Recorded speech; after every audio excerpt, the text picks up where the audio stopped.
This channel does not promote any violent, harmful, or illegal activities. All content provided by this channel is meant for an educational purpose only.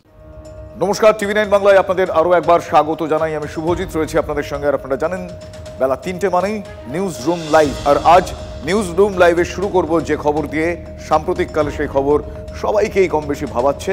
উদ্বিগ্ন প্রশাসন, passport জাল হচ্ছে এবং সেই জাল passport হতে আপনারা জানেন যে পাসপোর্ট বানাতে গেলে বেশ কিছু নথি লাগে, সেই নথিও ভুয়ো নথি দেখানো হচ্ছে। এই জাল পাসপোর্ট চক্রে এবার রহস্যময়ী মহিলা যোগ জানতে পারা যাচ্ছে। সাম্প্রতিককালে ধৃত মনোজ গুপ্তাকে আশ্রয় দিয়েছিলেন গাইঘাটার এক মহিলা। যদিও ওই মহিলা দাবি করছেন যে তিনি মনোজকে চেনেন না। এবার ওই মহিলাকে নিয়ে চাঞ্চল্যকর তথ্য, ওই মহিলার কাছে যাতায়াত ছিল বাংলাদেশিদের। তৃণমূল অঞ্চল সভাপতি এমনটাই দাবি করছে। আর কি জানা যাচ্ছে এই মহিলা সম্বন্ধে আমি জানবো। আমার সহকর্মী দীপঙ্কর এই মুহূর্তে আমার সঙ্গে রয়েছে। দীপঙ্কর, প্রথম থেকে আমরা বারবার এটা জানার চেষ্টা করছিলাম যে এই ধরনের চক্র যারা চালাচ্ছেন তাদের মধ্যে এদেশের কেউ বা কারা সহায়তা না করলে জাল এতটা দ্রুত বিস্তৃত হওয়ার কোনো সম্ভাবনা হয়তো ছিল না, আটকানো যেত। এই মহিলা সম্বন্ধে কি কি চাঞ্চল্যকর তথ্য তুমি এখনো পর্যন্ত পাচ্ছ? দেখো, প্রথম দিন যখন মনোজ গুপ্তাকে গ্রেপ্তার করে নিয়ে যায়, তারপর যখন ওই মহিলার সঙ্গে কথা হয়েছিল তখন তিনি বলেছিলেন যে তিনি তাকে আলাদা করে চিনতেন না, তার কাছে বাসা ভাড়ার জন্য এসেছিলেন এবং তিনি বাড়ি ভাড়া দিয়েছেন। কিন্তু পরবর্তীতে ওই মহিলা বাড়ির ভেতর থেকে তালাবন্ধ এবং তারপর তাকে আর পাওয়া যাচ্ছে না, তাকে দেখা যাচ্ছে না। এরপর যে পঞ্চায়েত সদস্য আছেন এবং তিনি পঞ্চায়েত প্রধান, তারা সকলে মিলে একটা ইনভেস্টিগেশন করে দেখেছেন যে ওই বাড়িতে বাংলাদেশি মানুষের যাতায়াত ছিল, অর্থাৎ বাংলাদেশের মানুষজন তারা ওই বাড়িতে নিয়মিত আসতেন এবং ওই বাড়িটা বেশিরভাগ সময় তালাবন্ধ থাকে। ভেতরে কি হচ্ছে না হচ্ছে সে সম্পর্কে আশেপাশের অন্য মানুষজন কেউ কিছু জানতেন না। এমনটা জানার পর পঞ্চায়েত প্রধান তিনি যেটা জানিয়েছেন যে ওই বাড়ির ওই মহিলাকে নোটিশ দেওয়া হবে যে তিনি কেন পঞ্চায়েতকে না জানিয়ে বাসা ভাড়া দিয়েছিলেন বা তার আধার কার্ড, ভোটার কার্ড এগুলোকে সংগ্রহ না করে পঞ্চায়েতে কেন জমা না দিয়ে। পঞ্চায়েত অ্যাক্টে নাকি এরকম আছে, চাঁদপাড়ার বিশেষ করে পঞ্চায়েতে, যে কোথাও কাউকে বাসা ভাড়া দিলে সেক্ষেত্রে তাকে পঞ্চায়েতকে জানাতে হবে। এই জায়গাগুলোতে রহস্য তৈরি হচ্ছে। স্বাভাবিকভাবে মহিলা নিজেও এখানে অনুপস্থিত এবং তিনি গা ঢাকা দিয়েছেন, সেই জায়গা থেকে সন্দেহ আরও বাড়ছে এবং চাঁদপাড়া পঞ্চায়েত প্রধান তিনি এই গোটা বিষয়টা তদন্ত করে দেখবেন যে আদতে এই মহিলার ভূমিকাটা কি। এখন যেটা মনে করা হচ্ছে যে এই মহিলা ওই যে মনোজ গুপ্তা তাকে আশ্রয় দিয়েছিলেন শুধু নয়, তাকে আসলে রাখতেন এবং এই মনোজ গুপ্তার নিয়মিত ওই বাড়িতে আসা যাওয়া ছিল।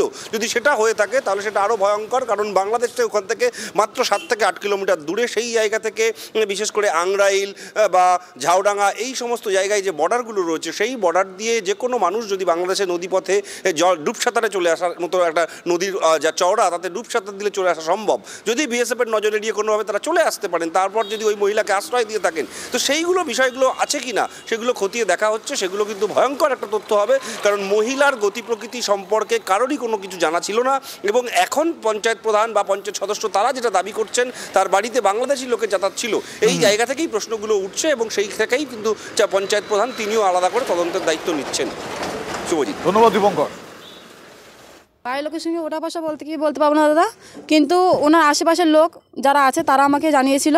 তারপরে উনি একটা যে মহিলা সমিতি থেকে টাকা পয়সা তোলে লেনদেন করে, সেখান থেকে আমাকে জানিয়েছিল উনি টাকা পয়সা ঠিকঠাকভাবে দিচ্ছিল না। সেক্ষেত্রে এটা জানি উনি ওখানে বাংলাদেশের লোকের সঙ্গে যাওয়া আসা করে, বাংলাদেশের লোক আসে ওনার কাছে, এটাই। আর যেহেতু মহিলা আমাদের গ্রামের মহিলা এটা করেছে, সবাই আতঙ্কের মধ্যেই রয়েছে। বিভিন্ন টাইপের লোকজনের বাড়িতে আসতো, কে বাংলাদেশি কে পাকিস্তানি সেখন তো দেখা সম্ভব না। তার লোক যা বলছে বাংলাদেশের লোকও আসতো ওনার বাড়িতে। এখানে ওর একটা ঠেক ছিল, কোথায় যায় সেটা আমরা জানি না। এটা একটা আশ্রয় কেন্দ্র, এখান থেকেও বেরিয়ে যেত কোথাও। রবিবার থেকে আমরা এখনো পর্যন্ত রবিবার থেকে ব্যাপারটা, হ্যাঁ ওইভাবে এখনো পর্যন্ত জিনিসপত্র আছে না এই ঘরে? হ্যাঁ সে তো আসে বলে মনে হয়। আতঙ্কগ্রস্ত বাড়ির মতো আর কি, বাইরে দিকে বন্ধ থাকতো, ভিতরে লোকজন থাকতো, সেই রকম ভাবেই এলাকার লোকজন জানাতো। কিন্তু ভিতরে ভিতরে উনি যে এইরকম বাইরের মানুষকে আশ্রয় দিয়ে মানে অন্য অন্য কাজ করে সেটা আমাদের জানা ছিল না। বাড়ির মালিককে আমরা অবিলম্বে নোটিশ করব যে কেন পঞ্চায়েতের নিয়ম মেনে, পঞ্চায়েত এলাকায় যে ভাড়াটিয়ার নিয়ম আছে সেই নিয়ম মেনে অনুমতি না নিয়ে ভাড়া দিল।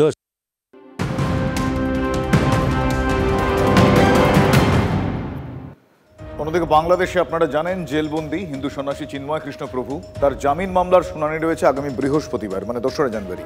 তার আগে সন্ন্যাসীর আইনজীবীর সঙ্গে তৃণমূল কংগ্রেসের সাধারণ সম্পাদক কুণাল ঘোষের বৈঠক। আজকে ব্যারাকপুরে আইনজীবীর ছেলের বাড়িতে বৈঠকে বসেন তারা।